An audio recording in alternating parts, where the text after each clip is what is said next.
নমস্কাৰ এই মুহূৰ্তত আহি পৰিছে আপোনালোকৰ বাবে আজিৰ আটাইতকৈ ডাঙৰ গুৰুত্বপূৰ্ণ খবৰ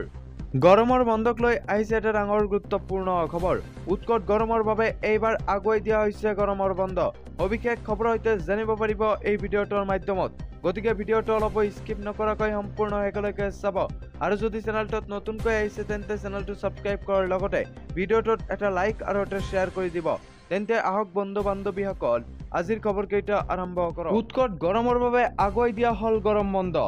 হয় বন্ধু বান্ধৱীসকল উৎকট গৰমৰ বাবে আগুৱাই দিয়া হৈছে এবাৰ গৰমৰ বন্ধ ডাঙৰ সিদ্ধান্ত ললে এইখন ৰাজ্য চৰকাৰে বিদ্যালয়ত পুনৰ আৰম্ভ হৈছে গ্ৰীষ্মকালীন ছুটি শিক্ষা বিভাগে অত্যাধিক গৰমৰ বাবে গ্ৰীষ্মকালীন ছুটিৰ পৰ্যালোচনা কৰিছে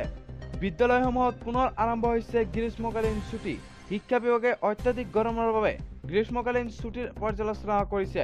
22 এপ্ৰিলৰ পৰা গ্ৰীষ্মকালীন বন্ধৰ কথা বিবেচনা কৰিছে শিক্ষা বিভাগে ইয়াৰ পূৰ্বে 6 মেৰ পৰা গ্ৰীষ্মকালীন ছুটি দিয়াৰ কথা ঘোষণা কৰা হৈছিল এতিয়া বন্ধৰ সময়খিনি আগবঢ়াই অনা হৈছে ব্যক্তিগত বিদ্যালয়ক গ্ৰীষ্মকালীন ছুটিৰ বৃদ্ধি কৰিবলৈ কোৱা হ'ব কিছুদিন পূৰ্বে গ্ৰীষ্মকালীন ছুটি 12 দিন বৃদ্ধি কৰি 6 মেলৈ দিয়া হৈছে অৱশ্যে এইবাৰ কেতিয়া বিদ্যালয় খোলা হ'ব জানিব পৰা হোৱা নাই গ্ৰীষ্মকালীন ছুটি প্ৰতি বছৰে 9 মেৰ পৰা দিয়া হয় এইবাৰ ভোটদানৰ বাবে বৃদ্ধি কৰা হল